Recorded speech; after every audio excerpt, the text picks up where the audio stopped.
Is it clapping really important to the show? Yes, it is. Yes. Okay. Yes, So important. actually, yes. All right. I'm the designated clapper here. I've got the best sense of rhythm. Excellent. Okay, you got the clap. All right. Wow, slammed. Okay.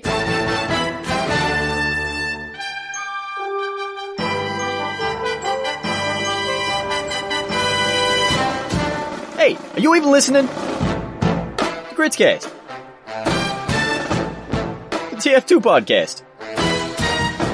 With these jerks.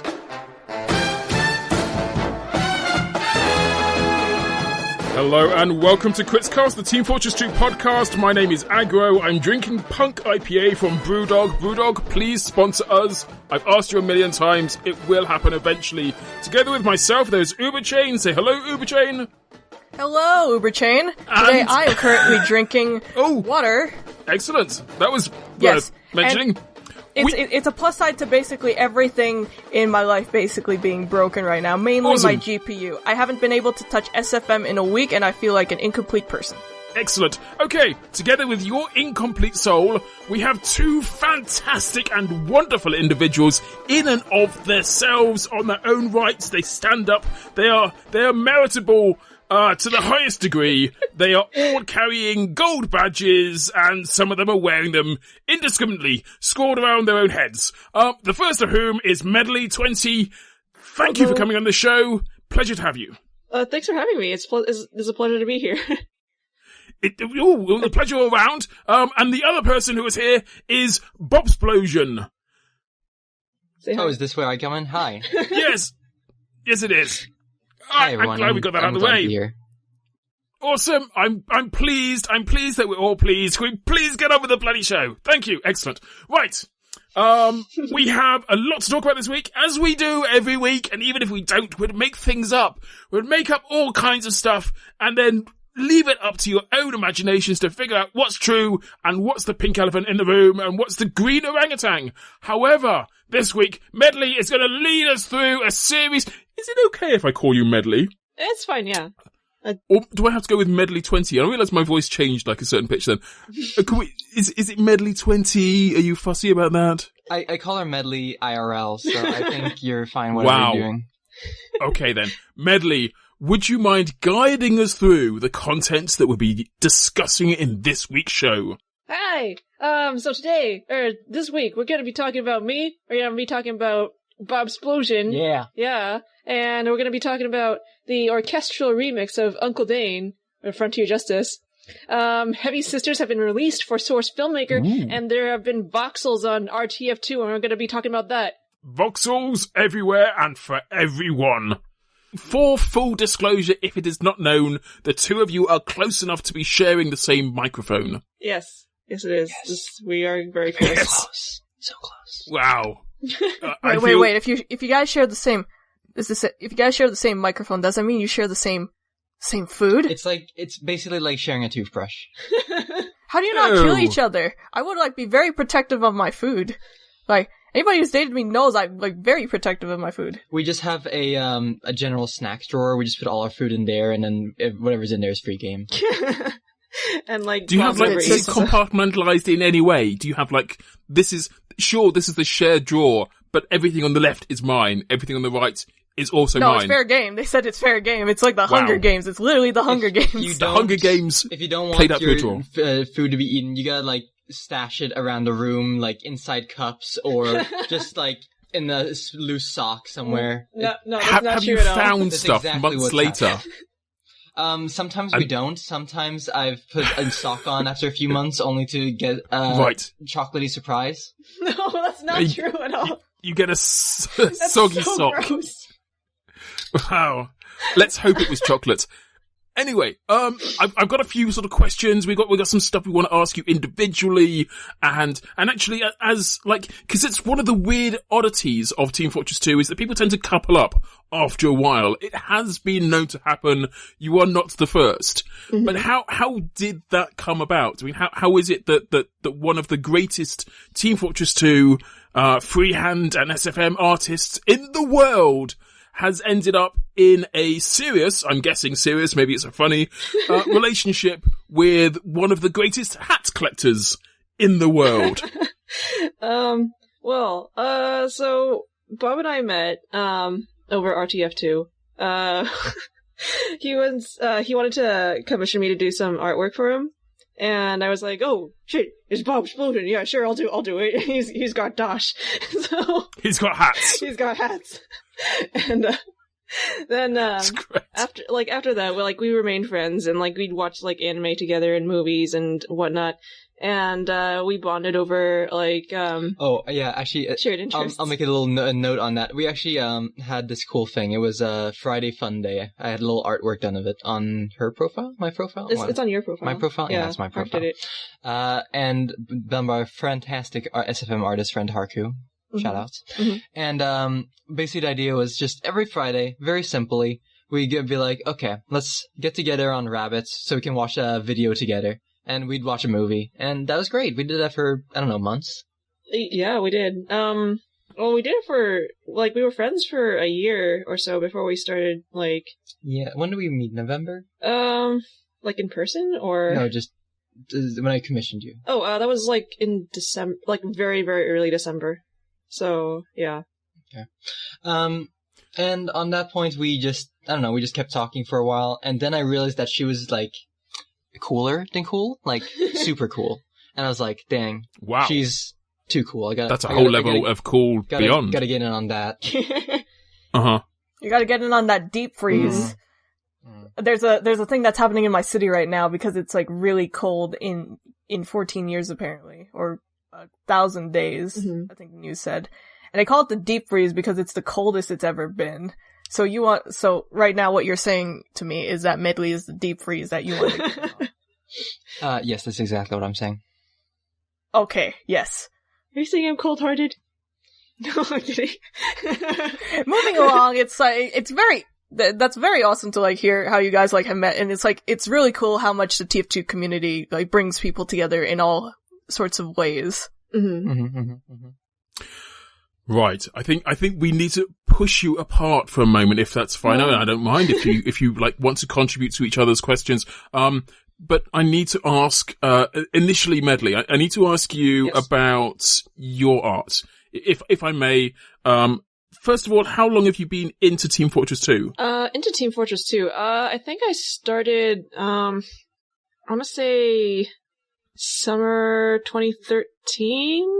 I'd have to so it's really recent then. Yeah, I haven't been here from the start. I'd have to look at my very earliest fan art, because I started drawing fan art for TF2 immediately after I started playing it, and but yeah, I think it's when they started having the summer coolers with the different colored lids, not the first summer cooler, but the ones afterwards. Anyway, yeah. So, were you already an established artist in and of your own right, doing your own things when you came into TF2? Kind of. Or did it sort of coincide at the same time, did you? Actually, PewDiePie stole my artwork at one point, so... What? Yeah. This was before... Did you ever, did you message him about that? Did you, was there... Okay, so, sweet. I found out about, I found out who PewDiePie was because someone, told me, hey, PewDiePie uses your artwork in his outros, and it was, the pixel art one of, the grunt from Amnesia, The Dark Descent, doing the little dance, and I was like, who the fuck is PewDiePie, and why is he using my artwork, and, but then I, watched his videos, and I was like, okay, I'm on board with this, I'll just message him and let him know, and then he messaged back, and he was cool with it, and, things that... He was cool with using your artwork, I think. Yes. Yeah, that seems like something he would be cool with. But yeah, I've also had my artwork used by Jesse Cox. I don't know if you know him, but I do. Yeah, OMFG Kata. My artwork was also in his outros for a while. And I think he also used a little pixel art thing that I did of him, okay. For either his YouTube or his Tumblr icon. I don't remember which. So this is kind of weird then. So effectively your work already existed in an out there format that other people seem to be glomming onto as being impressive or cute or whatever it was that drew them to your work in particular. I mean, how would you sort of embrace social media at that time? Was it all DeviantArt or... It was all DeviantArt. Did you have It was all DeviantArt. No, it was all it's always all DeviantArt until you realize like people are using your stuff. Then you're like, oh, maybe some social media would be smart. No, I mean, it was all DeviantArt until like I kind of got intimidated by DeviantArt because I'd get like I was like under the mindset that I had to reply to every single message that I got, and then I got to the point where I couldn't keep up with that, so I'm like, I'm just gonna go away now. And then like, oh no, DeviantArt kind of went to shit, so I haven't gone back. So it's so weird. bad now. It's so bad now. If I try and find out about like the stuff that you do at the moment, I know that like Tumblr seems to be something that you're on, and you're certainly on like TF Crew because you have a page there. Yes. You're also on Twitter. You've got a Patreon going on. You've got YouTube, which seems a little bit uncared for at the moment. Yeah. So like, are you shifting between the social medias, or have you got a favorite of the moment? Primarily, I'm on Tumblr, but not like socially. I just like use Tumblr as like my main hub for like dumping all my artwork. I don't like look at any of like my dashboard or anything. And then socially, I'm mostly on Twitter. And also over on Reddit. YouTube, I don't know why people like I get some people who are like, oh yeah, Medli20 is a YouTuber. No, I'm not a YouTuber. I just dump stuff on there sometimes. Yeah. So yeah, sometimes I stream on Twitch, and then I've got Patreon, just to like sort of buffer my income a little, to pay for rent and tuition because I'm still a student. Okay. All right, I'm going to... Actually, I wanted... Yeah. Mm-hmm. Yeah, so I'm going to ask this. Do it. You've had your turn. All right. So basically, like, as somebody who also, like, works in, like, sort of the art industry, like, I do some source filmmaker stuff, as some people might know, and I've done it for small, like, amounts of... small people who want maybe their TF2 loadout versus, like, bigger companies such as PC Gamer and Blizzard Entertainment. Mm-hmm. So it's like, in terms of, art as like a career choice for you. It's like, has that been something that has been like promising? Like, do you get enough commissions to sort of sustain yourself well enough to pursue it or justify it as a long-term thing? Kind of yes, kind of no. Like at the time, or like currently I'm like a full-time student, so I can't like work on commissions as often as I'd like to, even though like... Are you a medical student or an art student? I'm not a student. I'm studying animation and illustration currently. But yeah, I'd like to maybe just, I don't know. I'd like to go into animation perhaps as a career. Do you have like, I mean, it's interesting that you say without any kind of strength to what it is that you want to do. Is there a particular studio or a particular, I don't know, platform that you would love to work on? A lot of people say that they want to work for Valve or they want to work for Disney or they're not certain what they want to do, but they desperately want to do like, animation, or computer-aided animation. So is there a single field or a single location that you would love to, like your dream job?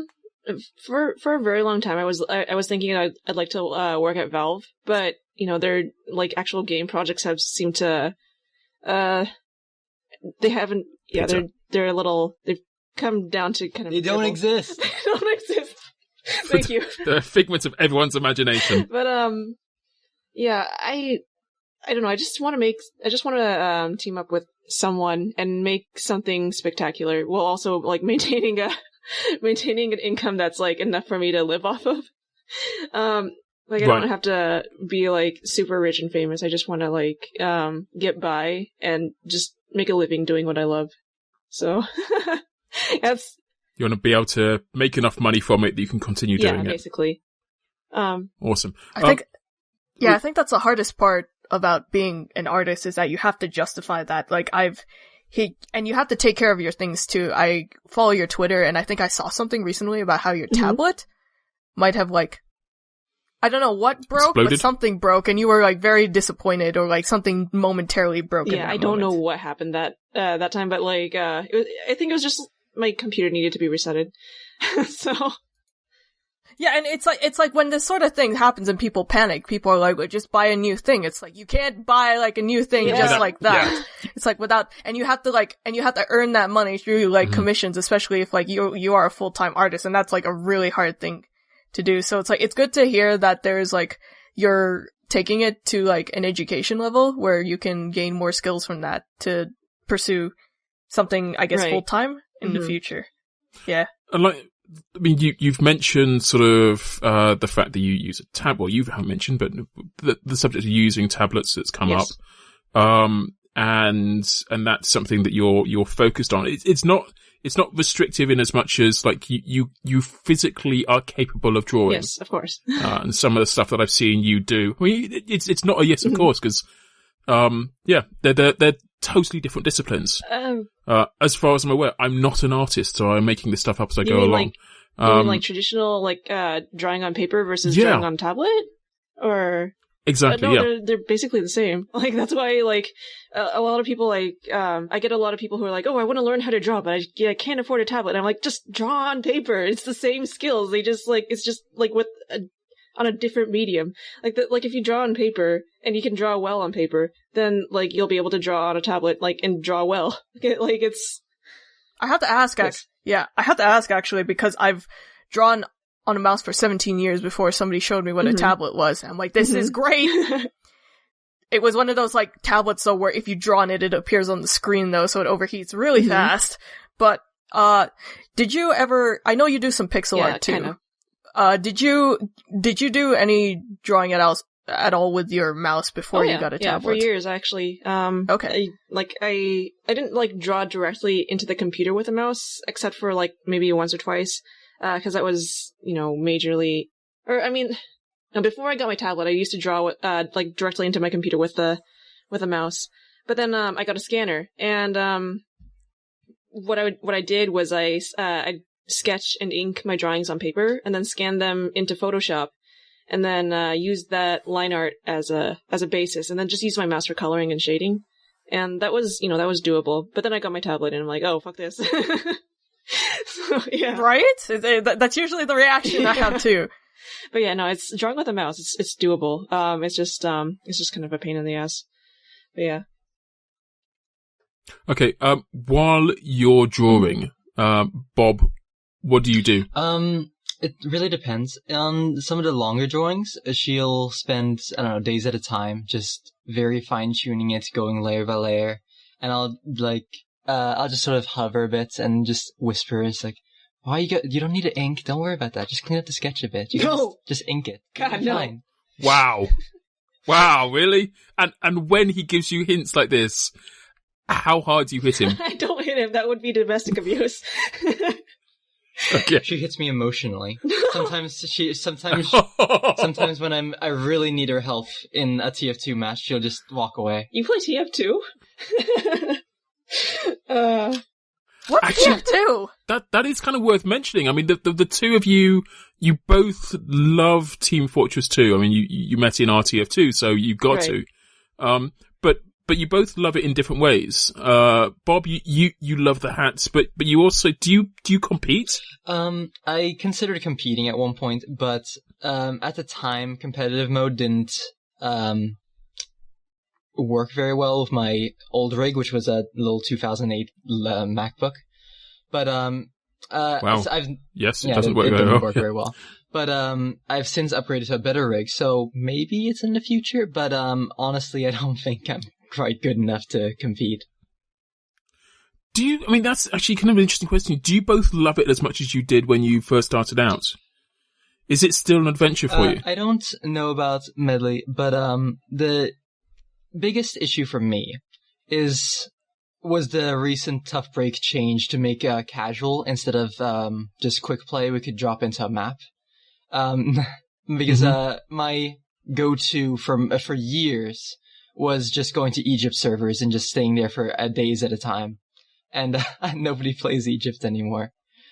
So I don't, and we don't really get a chance to play all that often because of the casual matching times take too long, and by the time we join, the game's over. But hey, there's a TF Crew servers. We should plug them. Ah, yes, the TF Crew servers. Yeah, no, famously populated by 2 people. No, they're actually really great though. Like, if there were more people like on the TF Crew servers, like I feel like it would be just amazing because it's like they're vanilla and like Sorry. They're That's very cool. close to like what Valve servers were, like in terms of like what's actually like encoded into the server. And sometimes you'll see people like cool people like Yui aka Crash and Uncle Dane and Grizzly Berry and all the cool people on the TF Crew servers. And they're cool. Yes, And aggro. Thank you. Thank you for noting. And Uberchain. Yes. And sometimes Uberchain. Sometimes when her computer, actually could run games in Source Filmmaker. Yep. It definitely follows that sort of format of like, I guess the legacy servers from World of Warcraft is the closest thing I can compare it to, where it's like for a long time, people were dissatisfied with World of Warcraft updates, and eventually people decided to make legacy servers that followed the old vanilla like ways of World of Warcraft. Alright, you brought up the TF Crew. I know that you are part of the TF Crew. Yes. Which is also part of something that KritzKast is associated with. Why were you approached for that? And what have you done with it? I've got to say also, your profile page is one of the most awesome. Thank you. I am so jealous of like the illustrations you have on there. Thank you. And it's nice. I like that. I like that. So what is it that you're doing with them? Okay, so I was initially approached, by Uncle Dane, to, like, join the TF Crew because, I was active in the community, I had been active in the community for, roughly 2 years, I want to say. And also I was friends, or, like, I still am friends with Uncle Dane and Grizzly Berry. And, as for what I do with them, I don't know. Like, I draw, and I, pimp out the TF Crew on my Tumblr blog, and, I think I've got it on my Twitch page too. I haven't checked That's it. actually, I mean, like, it's a long way round, but you started twitching as well. You started, like, live streaming yourself, presumably doing art. Yeah, I like to draw, and sometimes people like to watch me draw, so I'm like, hey, I should stream myself drawing. I think I saw you doing stuff on one of the 72-hour, like, map jam things. I know that you were creating an image then, I saw some of your stuff then. And I was fascinated. It's, like, I love watching people art, because mostly I can't. Or at least I say I can't be bothered. Which is the same thing in my world. But watching you do it is amazing from my perspective. Have you had a good reception? Yes. When I was, actively streaming to the, TF2, channel, I don't know what to call it. Like, when I was streaming under TF2 instead of under Creative, I had a pretty, like, active audience, but then I started streaming under Creative once that came out, and then my audience dropped a lot. But that's okay. Yeah. Oh, really? It's cause, like when I streamed under TF2, it would show up on the sidebar for, RTF2 and also, I think, backpack.tf. Not backpack, but, Outpost. So it would get, it would get out in the community more. Good massive coverage. When I stream under Creative, I'm kind of relying on my own audience. So, it doesn't really get much of a chance to grow unless I, pimp it out on Twitter, which I... And she's always got this guy to watchers. But, as far as, like, streaming from the technical side goes, I've been having a little bit of trouble with that, too, because I'm not an active, like... I'm not, like, super into, like, streaming optimization, so I don't know, like, all the settings, and I could look that up, but, I always keep forgetting and putting it off. This is a weird question to ask, actually, to interrupt. Are you one of those people who, like, does things that wouldn't reach, or you assume wouldn't reach a stream audience as much, and so your workflow is sort of interrupted by streaming? When I work personally, I've got, like, 11,000 tabs open on Chrome. I've got a single song on repeat. Sometimes I won't even get to the end of the song before I repeat it. That's just like what happens. And like I'm switching windows constantly. And I only have one monitor, so when I stream sometimes I feel like it breaks workflow. I'm working in a really different environment. Do you find that's the same? No, actually, I actually find that I work better when I'm streaming because I've got the double monitor setup, so I can like so it's relatively easy for me to like stream and work at the same time. And unless there's like internet problems, which I had last time I streamed, and it was awful. But I mean, like, all that aside, when I stream, there's like this pressure to like, I need to keep working, I need to keep working. Whereas like when I'm not streaming, it's like, oh, I drew like 3 lines. Yeah, let's go check Twitter. Yeah. Cat pictures. It's kind of one of the reasons why we record or why we stream KritzKast, and it has helped me through editing. I've got a long edit, then having an audience there makes you stay on point, on what it is you're doing until the very end. Does Bob also help you focus? Like when he sees you like looking at cat pictures, he's like, "Hey, did you finish the thing?" Or does he just ask you, "Hey, you want to join my match? Do you want to join my drawing of cats? Do you want to pocket me, please? There's nobody on the server, please." She'll tell me, "Oh, I can't play video games right now. I'm streaming, or I'm working on this piece." And I'm like, "Oh, okay." So I'll look at my phone, or I'll look on the interwebs for a few minutes, and then I'll look back and I'll see her on Twitter, and I'm just come up and be like, "Hey, hey, Medli, how's that picture going?" And she'll just kind of like slowly turn around, and I'm like, and then she'll be like, "Oh yeah, I'm on break." I'm like, "Oh." You're like the human version of basically, Clippy. yeah. The Microsoft Office clip. "Hey, I see you on Twitter right now. Do you need a hand with that? Or would you rather get back to work?" Yeah, baby. That's the shadiest Clippy I've ever seen. I would download that mod so fast. That'd be awesome. Bob, are you into the whole streaming scene? Is this you, or have you, are you still like active in the Team Fortress 2 scene? Is actually like my true question. That's a bit hard to determine exactly, but around May, March, I decided to take a small break from trading, which is extended about 6 months. And I've recently been getting back into it, but there's a little bitterness because I had a lot of opportunity back in March and I squandered it, and now some hats I have are worth half as much as they were. Oh wow, yeah. Yeah. So for those of the people who don't know, like, you have one of the most expensive backpacks in Team Fortress 2. Like, one of the most expensive, and you actually own, now the meme is, like, the burning team captain is arguably, like, one of the most top tier hats you can have. You actually have 2 of those. Originally, my original intention was to give it to, Medli so that we could have matching loadouts. But, No. Whenever we do have matching loadouts, we assume the other person's a spy, so we decided against that.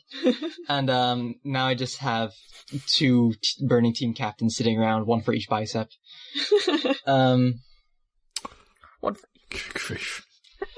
Yeah, but that's the idea behind it. I've actually been looking to get a 3rd, but obviously the market is not huge for burning team captains. So it may take a little while. Actually, how much do they go around in USD? And I want to ask about keys, but the recent like inflation of keys since I last checked, it has been like really weird. So if you want to give some insight on what's basically happening with the keys at the moment, or if you'd like to just sort of mention how much in USD a burning team captain costs, like how much around like one single non-duped burning team captain. There's to be clear, the metal inflation doesn't actually affect key price at all. So even though keys are worth a lot of metal, it doesn't change how much keys retail for in PayPal currency or otherwise. So okay, so it's actually smarter to get it. It's actually via it's money. Much smarter because you can just, I don't know, if you really want metal, you can just grab a key from, I don't know, Marketplace for $2.10. Or if you got a ton of rep, you can grab a key for $1.60 from reputable PayPal traders on Outpost. And you can get 24 rep just from that and just get all you need. But sorry, I haven't answered your question. No. Oh, it's alright. A burning team captain, assuming nice history, non-duped, would generally retail for around $15,000. I'm sorry, wait, what? Did you just say $15,000? Not 1,500, but 15,000. Oh my... Yep. USD, yes. As opposed to Venezuelan, or I don't know what the... So that's 5 digits, yes, that is right? 5 digits. my now, in God. stark contrast to that, if assuming all the above is true except it's duped, it would retail for around $3,000. So you get quite a discount. A fifth of the price. Yep. But then, of course, you have to duplicated, just a duped hat. As in, some points it was either it was duped for an exploit or the Valve support restored one after it was hijacked, which would dupe it. And those are actually very common. It's there have been rumors of there's some screenshots of a well-known scammer who has 10 of these just sitting around in some alt somewhere. Now nobody's entirely sure if this is real or not, but it's kind of scary to think about.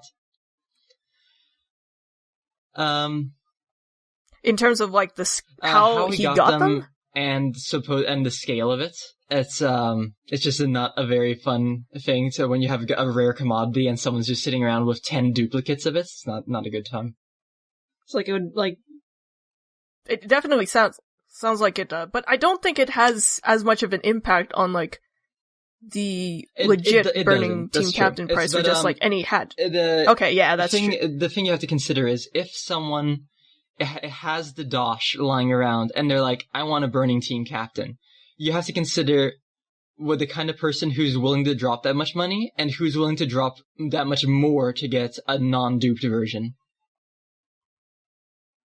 Which is basically you at this point. So it's like, I'm interested, it's like, how long ago did you get into Team Fortress 2 and what made you like interested in like collecting these items and eventually basically accumulating one of the highest like value backpacks in the world? By the way, I'd like to say that you're the second most valuable backpack on Backpack. Is he actually the second? You're the second. Slipped from my throne. It's a few grand.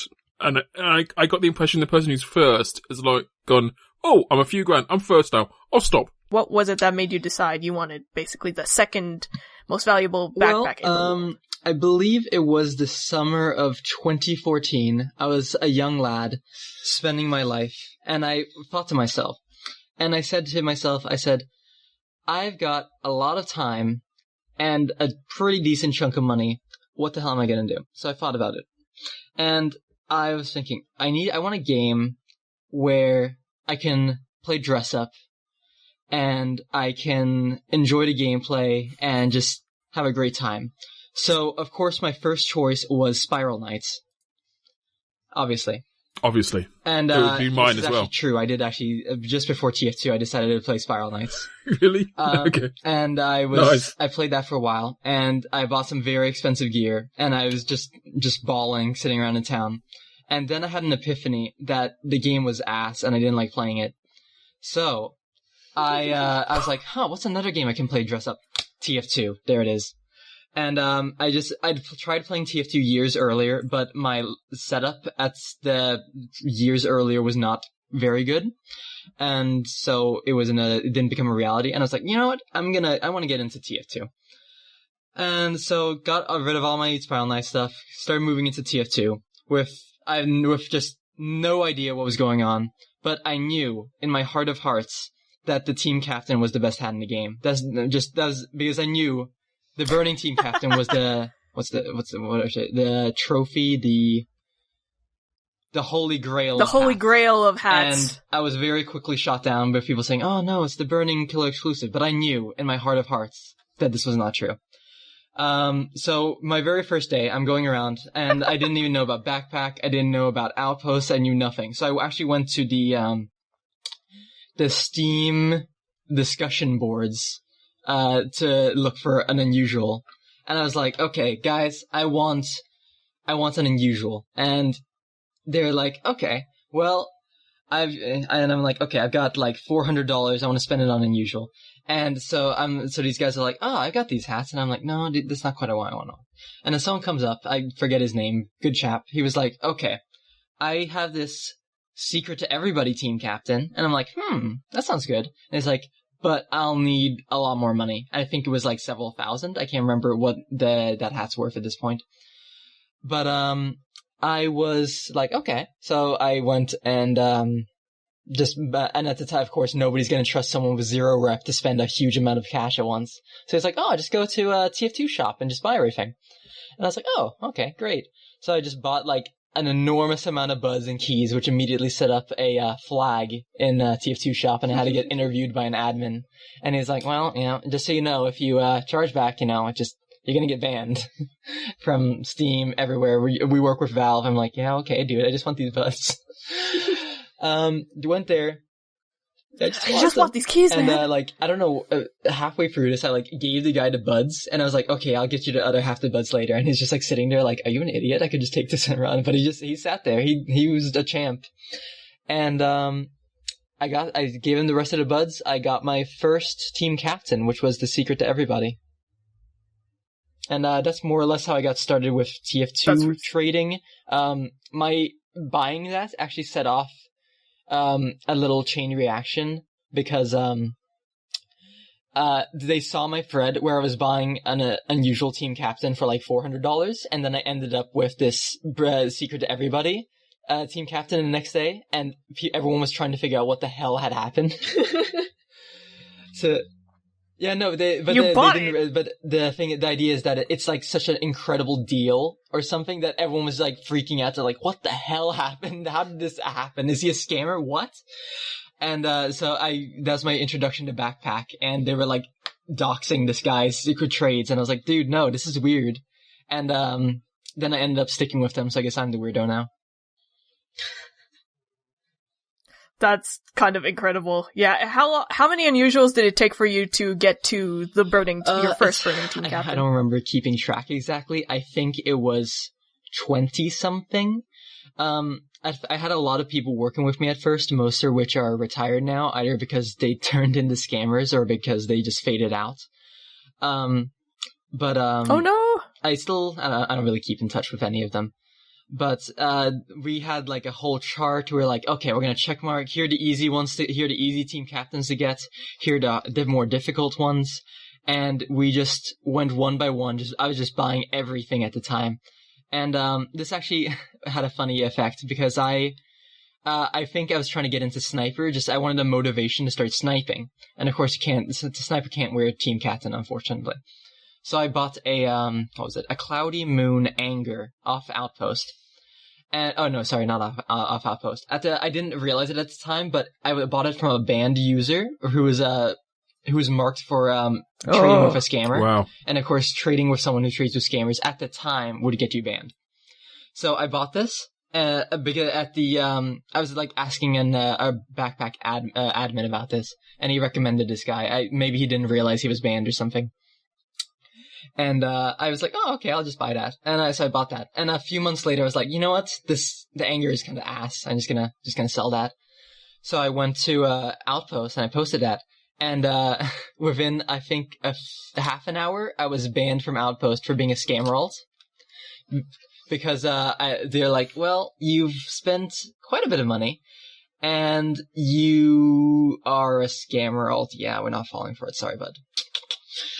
And so I was a little upset about this, and, I went to the admin, and he's like, oh, I'll clear that up.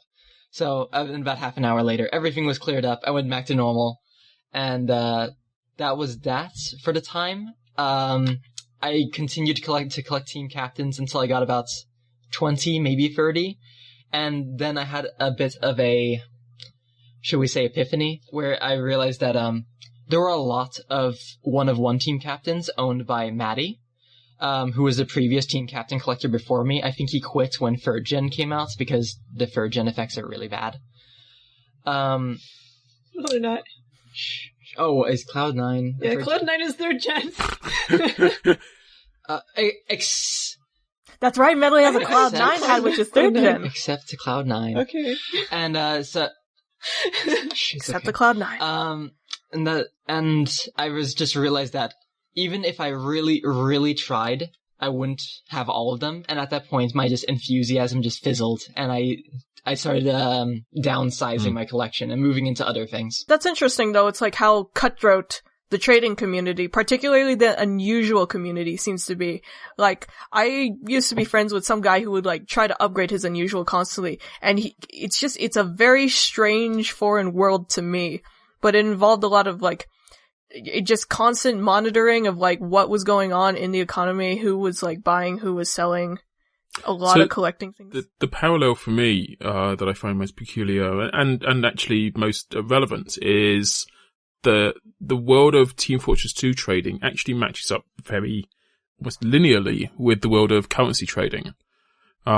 So all of the facilities, all of the tools that are there, in one respect or another, they exist in both worlds, and traders will sit and trade, and the act of trading itself is not necessarily the case of seeing who has the best kit at the end of the day. It's done for the love of getting sort of one up on everyone else during a single act of trading.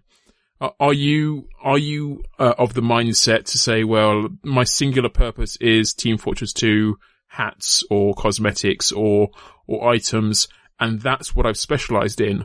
Or have you sought to take your apparently quite impressive trading skills out into the real world? I've tried it on occasion, but I'll make a few points. One, the real world trading is really scary. You might think, oh, well, you understand how to trade hats, you understand how to trade stocks. Well, that doesn't transfer as easily. And people are, if you think Tier 2 trading scary, when it comes to actual tangible money, then people get a lot worse. But I'd say that the Tier 2 trading community is, I enjoyed it at the time. It sort of petered out a tiny bit. I don't want to say it's dead, but, it's not what it was. I'd say it's hard to compare, is what I get from out of that.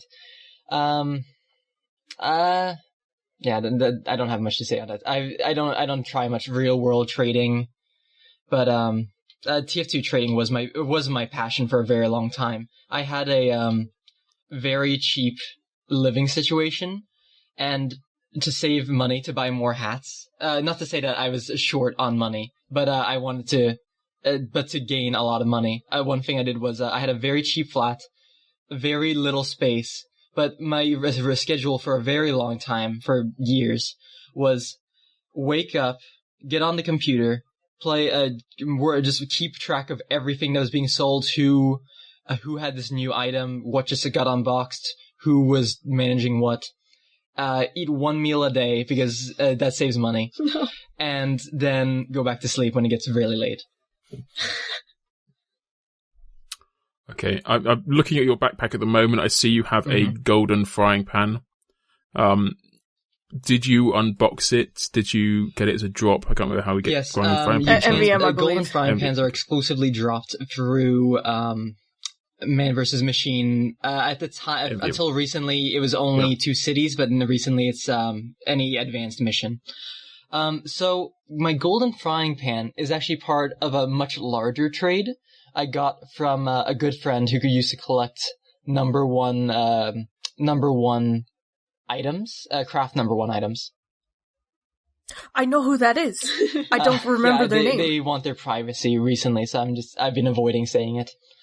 But, yeah, at the time, so that's actually fine, yeah. My most recent passion, after my team captain collecting faded, my next passion was actually collecting craft number one unusuals and collectors. Sorry, not craft number one unusuals. Craft number one unique items and collectors, just cosmetics. Just because it's one thing to have an unusual hat, but it's another thing to have a complete set of the first ever crafted item for that slot. And that's just like a different high for me. It's interesting too, I guess, like, and I'll let you continue, but Medli, when you sort of spectate this sort of world, I guess. Ritual. This ritual, basically, it's like, what is it fascinating to you, or is it just sort of like terrifying? Like, have you learned anything from like Bob's sort of lifestyle of basically collecting? He's very trading up. Like he knows a lot about the market that I don't know about, and sometimes it's like when he goes into like trading mode, it's like really cool to like just watch him go into like that mindset, because it's like usually when we're hanging out, he's like very like he's very lax and very like oh yeah, let's just play some video games. But like when he gets into like trading and stuff, then he's all business and like, and I'm like, oh.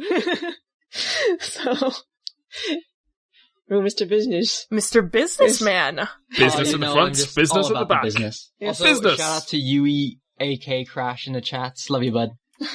Hey, Crash. So you get a lot of impersonators too, I imagine. I've seen like, recently, I've had a lot of friends ask me, it's like, hey, who is this? And they send me a link to a profile of Strife. And even before looking at it, I know it's like, nope. It's like, don't add that person. It's like, and it's a very dedicated Strife impersonator. So Strife, for those who might not know, also has like, I think he's like a top trader as well. From what I know, he's got a very high value backpack.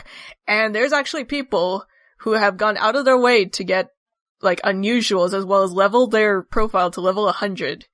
Just so it's easier for them to scam people. Now, I know you also have, like, scammers. I think somebody took a screenshot of a Burning Team captain, or has, like, a dupe Burning Team captain, and is going around as your name trying to dupe people out of their items. What do you think about, like, what impact do these impersonators have? Like, not only to you, but the economy. I don't know exactly what kind of large-scale effect they have. I've had impersonators in past years, but they were very fleeting and then they disappeared.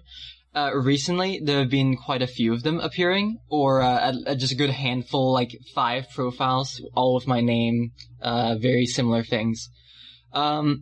It's annoying, for one thing, because I have a policy not to delete any profile comments unless they're, I don't know, they're doxing, or if they're like linking to malware. Oh yeah, malware links, something like that. And that's just my policy on it. So if you go to my profile right now, you'll see dozens of people messaging me about impersonators and about how they got scammed, and one dude who was very upset about being scammed and claimed that I was the one scamming him, no matter how much I told him I wasn't. So in that regard, it's very annoying. I feel bad for the people who it happens to, because this is largely out of my control. However, I have had the pleasure of messing with the scammers a little bit, because a little tidbit for how the scammers work. They copy most of my profile to the best of their ability. They screenshot my item showcase and then put that as their item, as a picture of an item showcase, and they're like, oh, these are my items. And what this relies on is making their, at least visually, like their avatar and their username exactly like me, because otherwise, if it doesn't match up, then people are gonna know they're not me. So what I've taken to doing is, whenever I get the chance, I don't do this very often because it actually damages me a little bit, but what I like to do is I change my username to Scammer, which means that if they want to keep impersonating me, they need to change their username to Scammer. And obviously no one's going to add someone called Scammer. I did that for a few days, and they all purged. They basically all switched to Jewlander, actually. And then Jewlander, I think he did the same thing, and they switched to some other mook. And eventually I switched back, and then they came back to me, and I was like, okay, well... That's insanely dedicated, though. Like, yeah. That's crazy. Like, the screenshot thing, it's like, I've seen the profiles before of scammers. And it just clicked into my head how brilliant, like, how absolutely simple and brilliant that technically is. Just, like, taking it and putting it as, like, a showcase, and for people who don't read, like, what showcase it is, they're gonna be fooled. Sorry, so I hate to interrupt. It's very cutthroat. Sorry, you actually remind me of another point, and I'll say this to all our viewers. If you get added by someone and they have to give you a link to their inventory, just cut contact. You don't need that in your life. The exception is if they're linking a specific item, if they collect a specific item's personal link, then that will then that will make a little pop-up in the chat. But for the most part, always go through the person's profile that you're talking to get to the inventory. Scammers will always have an inventory link in their header for their profile because they're like, oh, this is my inventory, and it'll be a link to my inventory. Don't just go through their profile by normal means. It's on the right-hand side. It's very easy to find. One of the things the trading community very much emphasizes is check rep, constantly, forever, over and over and over again. If you have any doubts, literally just like every few hours, or whenever you're about to make a trade with a person, just copy their profile link, go to rep.tf, stick it in there, see what red flags pop up. It's literally the most perfect tool for finding out if someone's a scammer. Nice. I kind of want to bring Medli back in now, Hello. and yes, I'll let her out of her out of the box I kept her in. Yeah. Like I'm very much aware of the fact that you two are like sharing the same microphone. So anyway, Medli, can we ask you? I tried to do my homework on this show. I knew you were coming on. I had many hours while you were asleep to think of genius questions. And so during my research, I discovered that you had been on Grizzly Berry's now infamous 3 episodes of 1v1. Yes. You're actually the first person to be interviewed by him. And you said at the time that you were desperately keen, or at least you were keen enough, to do a crossover work with Dapper Dog. And also you were looking at getting maybe into Skyboxes. Did any of that pan out? Just... Have you tried? I mean, have you sort of gone after the idea of either working with Dapper Dog or... I mean, like, Dapper Dog and I are friends. But, like, school just keeps on getting, like, you know, I'm still a full-time student. And, Yep. Darn School gets in the way. Well, I don't want to say it gets in the way because I really enjoy it. But, yeah, there's that. And there's also the fact that I'm just really bad at, like, initiating this sort of, like, conversations and stuff. Because I'm always like, oh, what if they don't like me? Yeah, skyboxing is, like, interesting. Yes. I feel like you've studied enough of the TF2 style, or, like, how those work, that if needed, you could probably, like, do something with, like, skyboxes. I know that there's So, for the uninitiated, what's a skybox? Skybox is basically the sky in a map. That's basically, when you... And so when you're looking around in whatever map it is you're looking around in, the blue sky, the clouds, or the sunset. Texture. So in Badlands, it's a very sort of sunrise, sunset texture, lots of, you know, purples, like, mostly reddish sort of purple, yellows, with a little bit of purple because it's like sunset and sunrise. Then there's a map like Process where it's very sunny, very blue. Yeah. And so, I mean, there are individuals who have particular roles, whether they're individuals or small groups, but like Bobsplosion is the guy to go to if you ever want to know something awesome and really difficult and nobody else will tell you about trading incredibly expensive items. Who's the go-to guy for Skyboxes? How would you set yourself up as either becoming that person or like who holds the reins at the moment of being Mr. Skybox, or Mrs. Skybox, or Ms. Skybox, or any of the plethora of pronouns? Yeah, I don't actually know. I haven't, like, actually started looking into it or anything. Yeah, well, I know Freya.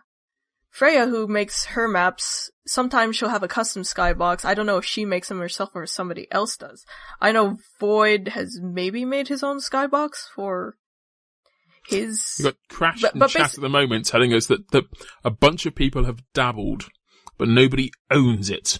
It's cool to see, like, how much impact, like, you two have sort of had, like, in terms of the TF2 community, and it's, like, what you guys are interested in. And it's cool to see you, I guess, get back into the trading world, Bob. Yeah, Bob, you've like, put your money where your mouth is, literally. You've, like, sponsored I-55? Yes, I did, actually. It was... Did you get your money's worth out of it? And would you do it again? It's a bit, so at the time, I believe I-55 jackpots, prize pool was £7,500. Was that right? I think that's what it was before I helped. And, and I was hearing about how it was like one of the bigger prize pools, and how it was being backed by, I don't know, Backpack, and I don't know, I think Geel did something, I don't know. And I was thinking to myself, Bob, you've got another 2,500 smackers sitting around, then we could make this a pretty big pot. And I was thinking, I've always wanted to support competitive TF2, and I like at some point someone mentioned that my Backpack could support like a full league for a season. And I was like, that might be a fun thing to run. And I decided to go for it. And it was very rushed. And it was they were trying to get all the paperwork done, make sure I was like legally obligated to make sure, so I didn't like say I was gonna and then run off. And got everything in on time, and the prize pool went up. The funny thing is that I wasn't actually. None of the backers were charged until like months later, and I'd actually completely forgotten about it at the time. So at some point they're just like hit me up and they're like, "Hey, so how about that money?" And I was just like, "Oh, okay." Damn. And so I was like, that's brutal. I was thinking to myself, like, "Damn, I'd really like to like not do that," but I was like, "Okay, well, I already signed up for it. Might as well do it." And then I actually straight up forgot. And then I think they also forgot, and it was like another several months before I heard from them again, and at that point I think I just paid it off. Was this the one where like Banny was accused of like not giving any of the prizes to the rest of his team? No, I think this was... This was around the time when that was happening, but they hadn't contacted me to pay anything yet, so I think this may have been unrelated. Right. So the whole thing like escalated and it just got worse and worse and worse. And so with that kind of experience in mind, would you be tempted to sponsor an event again? And if you would, which of the very many competitive events that are going on, like I was talking to Wolf and he was saying like next year there's going to be like 5 major cups going on that he knows about that have currently been set up. Like, would you be tempted to get back in, and which one would you give your money to? I'm still very, very much very willing to help competitive TF2 because despite changes that I don't like, I still love the game. The biggest thing holding me back is that I'm not actually very, privy on who's who in competitive TF2. I recognize the big names, but other than that, I don't understand anything. So, my biggest issue is I don't know what I need to do such a thing, and I'm not sure if I could sponsor quite so many things by myself. Well, let me help you out. See me afterwards. I'll introduce you to Wolf, and we'll get something going. Okay, we'll see what happens. Thanks, guys. It's been fantastic talking to you, like, about your lives and about what you're doing. I want to, like, bring this back into... I want to bring Team Fortress 2, like, the community back into the conversation. Something that was super awesome that happened this week. It was a remix. It happened a while ago, actually. Well, was it a while ago? It went under our noses, and in the distance, we heard the tune. So the tune that's on Uncle Dane's... Not Uncle Dane, is it? Uncle Dane's theme tune is a piece called Frontier Justice that was and we'll probably have it playing created by Dapper Dog. You can probably hear it in the background. I'm gonna edit that in, it'll be fine. You can hear it in the background right now. It was a really nice piece, a nice little jaunty piece, but it's been recently reorchestrated or remixed with an orchestral tone by someone or some group called Soundsmith or Soundsmith Compositions. Excellent work, and I know they've done a bunch of stuff in the past, and frankly I want to have like our own theme tune just so that it can be remixed by this guy. Like we sort of had one, but it was borrowing off TF2's. Now the interesting thing about I think Uncle Dane's theme is Dapper's signature is actually in that song. So in other things he's composed, he adds that little jingle that you can hear in Uncle Dane's theme, and you notice it as you listen to all of Dapper Dog's works. So we actually, like, a couple years back, I think in the 2015 era, I'm pretty sure it was 2015, me and my friend Kitchizone made a saxy called Bombay. Oh, I saw that one, I loved it. And we had Dapper Dog compose the... Oh, I'm glad, thank you. It didn't get anything, but... It was composed, like, the music was composed by Dapper Dog, and he did a great job with it. And there were a bunch of people commenting, it's like, why is the Uncle Dane jingle in there? And I pause and I listen, and I'm like, Dapper, is this your signature? And he's like, yes, I put it in everything. And I'm like, that explains a lot. So to hear the signature now in the form of orchestra is pretty cool. Have you heard his demo pan orchestral remix? I didn't think you could make a meme song orchestrated, but people know how to do this. It's incredible. Like, I genuinely want to know how this person or this group Soundsmith does this stuff. Like, the stuff that they push out is extraordinary, and it's all using like orchestrated like musical instruments. I would love to be sort of in the Albert Hall listening to this. And I could definitely see this like a whole massive, sodding great orchestra playing this out and being moved by it. That's a good idea. Hold on a second. You're onto something. Why don't we get him to hire a whole orchestra and just like Team Fortress 2, the orchestra version. It's like the Legend of Zelda orchestra tours that they have. God, yes, that'd be amazing. Oh my Symphony god. Of the Dapper Dog. We're brilliant. I want 5%. You can get 2%. I'll take it. So anybody who's been keeping in touch with the comics, despite how it's been 300 or something bi-monthly days. Yes, the bi-monthly comic that is now a year or so delayed. Yep. You'll know that Heavy Weapons guy is a family man.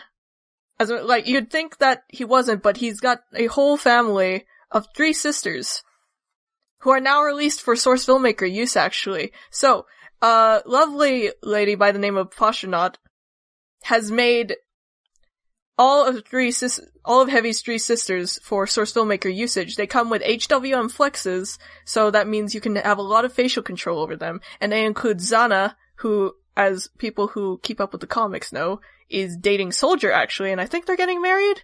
Mm-hmm. So, what? Yeah, or something's happening. They're dating, I know this. She's traveling along with them, I know this. She lost an arm, there's a body group for that, actually. Actually, Ubershane, I'm not huge on SFM know-how, so I wanted to get a know from you. How complex are these models, would you say? So the models are built in the same way that the TF2 models, if you use them in Source Filmmaker, are built. So sometimes when you download a model, if it's fan-made, not everything is where it really should be. It's all in this giant unknown body group. Whereas the rig that they've placed on these models tells you exactly where sort of everything is. If you want to move the head, you can move the head, you can move the neck, you can move like all 3 areas of the spine that the valve rig accommodates for. There's a bone for the shoulder, bone for the elbow, for the forearm, and as well as the hand and each fingers. So, to put it in context, it's the difference between, if I were to ask both you, Bobsplosion, and you, Medli, to draw me stick figures of a person playing golf, I'm assuming that you have as much artistic talent as I do, Bobsplosion, that we wouldn't actually be able to tell where the arm ended and the golf club started, from you, Bob, but from you, Medli, we'd be able to tell which direction the ball had just flown in. Yeah. It depends on what kind of stick figure we're talking about here, which gets really deep, so we'll just go ahead and so when I say HWM flexes, which are hardware morph flexes, in TF2, you note how, like, everybody sort of has a set expression, like when they die, when they're happy, or when they're sad. So, the TF2 models have, like, set expressions, the one used in the game, whereas hardware morph flexes are more advanced. You get sort of control of every side of the face. So if you wanted to raise the left eyebrow only, you can do that. If you wanted to make the eyes squint, you can do that. If you wanted to make only the right side of a mouth go up, the upper lip, you can do that while making the lower side of the left lip go down. So would you say, so would you, as an experienced SFM creator, say that so just like as soon as you downloaded these models, they're just of such quality that you immediately understood how the whole thing was rigged? I absolutely understood how the whole thing was rigged, so I knew how to move them just based on the fact that they matched up to the standard that most people are used to for Team Fortress 2 Source Filmmaker models. Apart from this one portrait that we're going to link to in the show notes, which means I'm doing the show notes again, but I always do, so no problem there. As you do. Apart from this one image, have there been other examples of people utilizing these models? And has there been any, like, SFM animations done yet? There hasn't been as of yet. I think this modeler is, I think they got started fairly recently.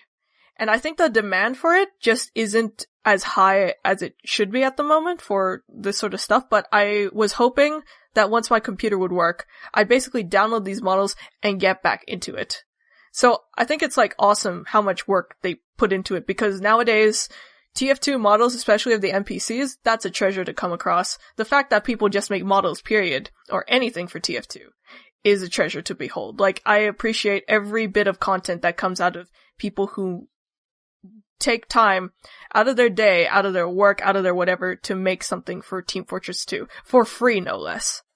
So to finally see characters that aren't part of the main core gameplay of Team Fortress 2 into Source Filmmaker, that's really cool.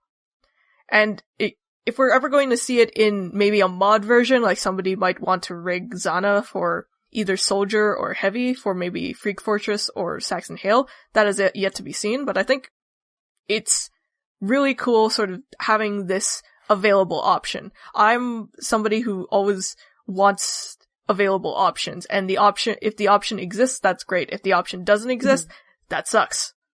So anybody who wants to play around with, like, Heavy Sisters and, like, pose them in certain situations, if anybody wants to make artwork of maybe Zana and Soldier's wedding, they can now. And that's really cool, I think. I mean, it's fairly notable the fact that there aren't that many females within Team Fortress 2. Absolutely not, no.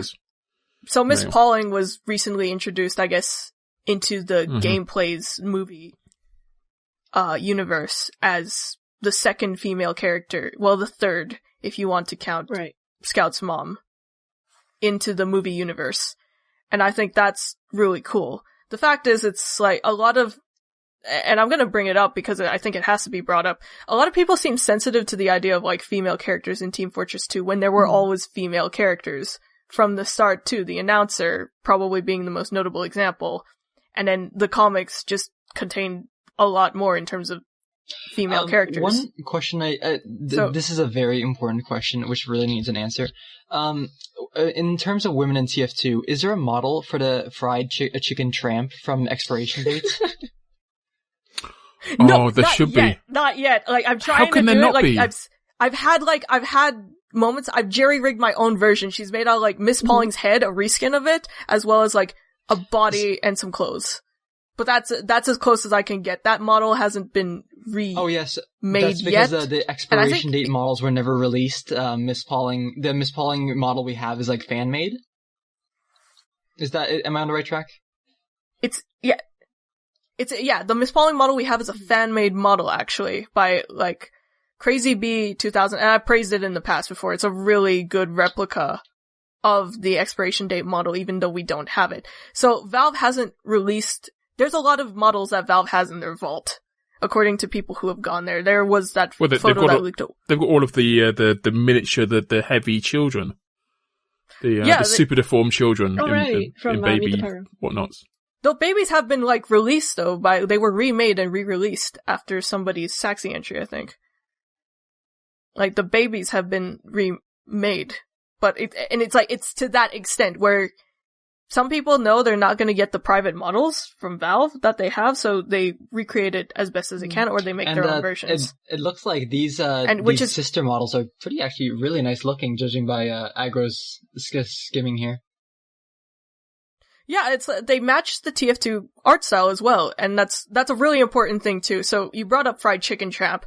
I don't think Fried Chicken Tramp matches, like, the TF2 model style at all. No. I think she was made, like, my theory is that she was made in Fuse to promote Fuse as a Source Filmmaker, like, modeling, like, as a program you can use to model and then bring into Source Filmmaker easily. Like, she doesn't look like she matches the TF2 art style. Whereas Miss Pauling, I think she's a little different too. Like, I expected her to look more like the comics, but her eyes are bigger. She has green eyes and I think there's more detailing in the way she's built. So it's interesting, like, what sort of standards she brought along too. Like, a lot of people who have modeled fan-made female models before that, they don't usually add, like, eyelashes and stuff. Miss Pauline coming along had eyelashes, so a lot of the trend was to, you know, add eyelashes to female models. But I think this is really cool. It's been, like, to have all three of Heavy's sisters, as well as just have NPCs released so, like, has the mother been made as well? I mean, looking at the portrait, the mother seems to have been made as well. The mother is a paint-over. I don't know if there's any plans for her. But yes, like, it would have been nice to have the whole family. But again, it's the part of the demand, too. Like, I think there was some demand for Zana. Yeah. And so, to complete it, I guess they decided to, like, make the rest of the sisters, which are Yana and Bronislava. And now we have basically Heavy's whole sisters pack, so if anybody wants to recreate parts from the comic, by all means they can do that. There's a lot of content out there that can be, like, I'm still waiting for a lot of people to animate some of Nathan Vetterlane's lines that haven't been animated yet. How much better would the whole world be if it was all just reduced to voxels? Voxel. Nice segue, by the way. Thank you. It was great to point that out. Minecraft Indeed. simulators. Yeah. So there's a big trend at the moment within, like art groups, I don't know, artists themselves, Magic Voxel, or Magica Voxel? Magica Voxel, I believe, is a program. So it's a program that's come out that enables you to draw in voxels, which is, as you say, it's very much sort of a Minecraft style. And the TF2 community seem to have taken it upon themselves to generate as much content as humanly possible using this voxel style. And we've ended up with some just random ass shit, as well as some amazingly awesome things as well. Mm-hmm. I mean, in our stream at the moment, we've got like the paint, lime paint, just the bucket there with some spilling onto the ground. We've got Jurate, which introduces interesting ideas of having like some of the surfaces be like glass as opposed to like semi-transparent. Someone has done the detonator jump. There's someone being the dank box or dank box. Thank you. I think they started off with just like the orange or the red detonator, and someone like challenged them. But where's the blue one? And then where's the yellow one and the green one? And every time he's like, oh no, I'll just knock that up for you. So those things exist, but much more interesting and much more intricately. There's a couple of maps out there produced by someone called, Plethora of Squids. Fantastic name, by the way.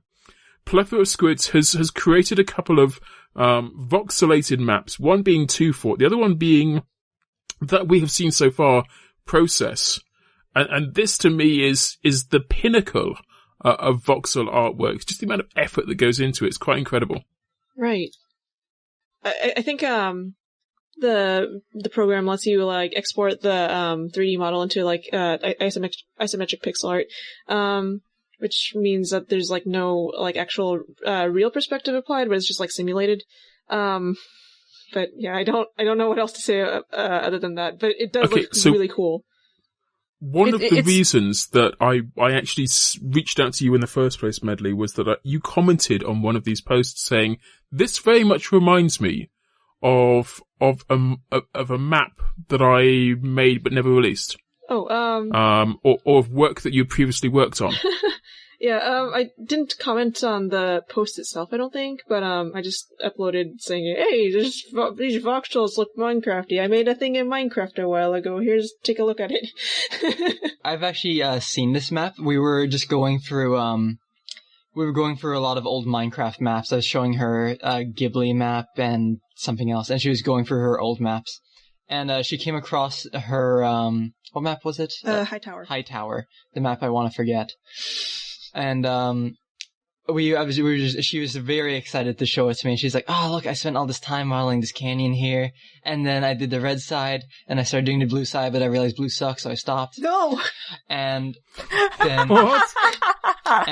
then I was then she was very excited to show me all her Easter eggs. I'm not going to spoil it for anyone, but there's, I don't know, 3 secrets on the map. I think.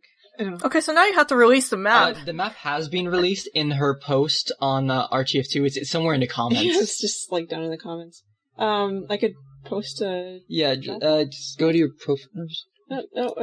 Yeah, link it up actually in the show notes and we can include it later. I think it slightly confused me. There were 66 comments on this, and I read it as 6v6 comments. Yeah, so I thought there was some sort of competitive thing going on with this. But yeah, so... Welcome to Badlands Minecraft version! Yeah, you can... Here for the $250 TF2 major. I like how Minecraft is never, like, really escapable from, like, any voxel sort of medium, but I think that's not entirely a bad thing. Like, it was sort of the original, or rather the one that popularized, like, the voxel style. On that exciting note, I think it's time to do a couple of things that we kind of warned you about that they were absolutely definitely going to be coming along. The first of which is, of course, to name us a player of the week.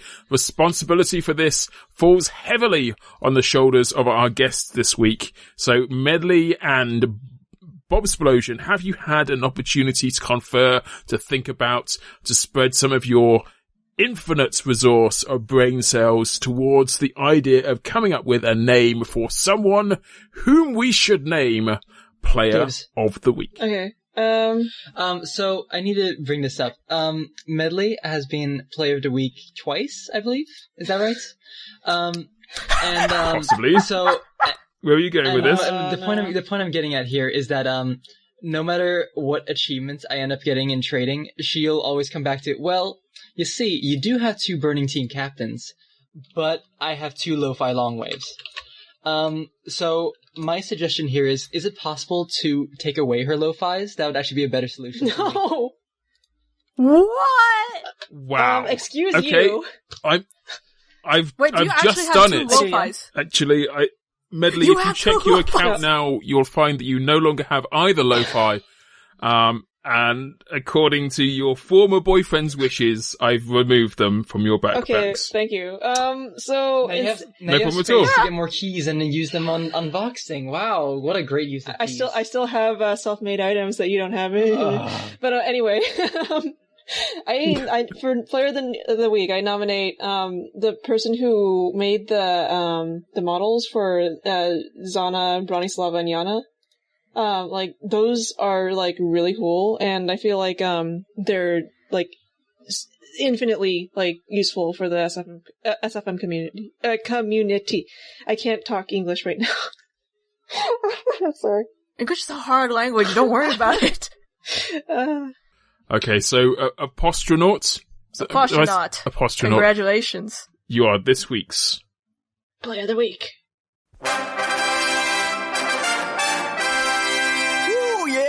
Start the freaking party! Right. The very last thing we need to do is we need to invite people to go and find out about your work.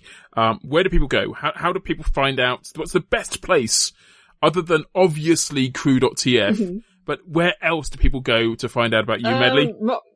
Most of my stuff can be found through my Tumblr, which is medli20.tumblr.com. Oh god, now I'm second guessing myself on my own website. Yeah, no, medli20.tumblr.com. I've got all my info there. MEDLI 20. Yes, MEDLI20. There's an L in there. Sometimes people are like, oh, it's Medi20. But no, I've got links to my Twitch, my Twitter, my Patreon. I've got a Discord channel, and also to TF Crew. And, if you subscribe to my Patreon, hint, hint, wink, wink, then you get access to, like, the raw PSD files that I use to create my artwork. So definitely pimp out your Patreon, please. If you want to, like, learn how I, like, organize my layers and, like, how to do that kind of stuff, Patreon's a good way to do it, and I also get to go to school. So, that's a thing. Yeah. Nice. Bob, how about you? Do you invite people to find out about you? Is there a special place we can go to? The best place you can go to find out about me is my Outpost, where you can buy my hats and give me money. That's the biggest thing you can do for me. Otherwise, if you want to leave a funny comment on my profile, don't, because you're not funny. On the other hand, otherwise, just... Let me just delete your lo-fi. Okay, carry on.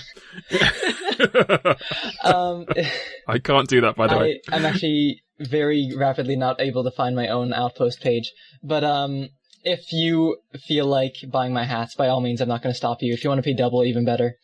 But otherwise, I'm mostly hanging out on Backpack. You can reach me on Twitter anytime if you need me. Yeah. Nice. Sounds good. What's your Twitter name? Bobsplosion. Bobsplosion. All right, we should look out for that. Bob and Medli, thank you very much for being on the show today. I know it's incredibly short notice. For Bob, it was like 0 minutes for you. It was waking into consciousness. Bob, you're on the show. Congratulations. I was snoozing very comfortably when I got kicked in the chest, and she's like, "Hey, it's too late. You're awake now." Live. Yeah, I remember. I told Medli to basically, it's like, hey, like, can you unplug your buds for a second and just like feed me through the speakers? And as soon as she's like, all right, you're on speakers, I'm just like, Bob, wake up! Your girlfriend's gonna be on the show. You want to watch? Bob. I was like lying there and like hearing someone scream at me. I'm like, who is this? Why are you waking me up? I don't Who recognize is yelling through the computer? It's like, why? Just let me sleep. It's like, Bob, you want to be on the show? It's like, okay, I'll be on the show. Wakes up. Well, on that happy note, I think it's time for everyone to say goodnight, sweet dreams, and make sure you check the person you're trading with. They might not necessarily be Bob. And maybe hit up Medli for some commissions if you want some really sweet artwork. Awesome. Well, thank you very much, both of you, for being on, and Uber Chain as well. Let's call it a night and wish each other a sweet, sweet dream. Nighty-night. Nighty-night. I'm going back to bed. Good night, Kevin.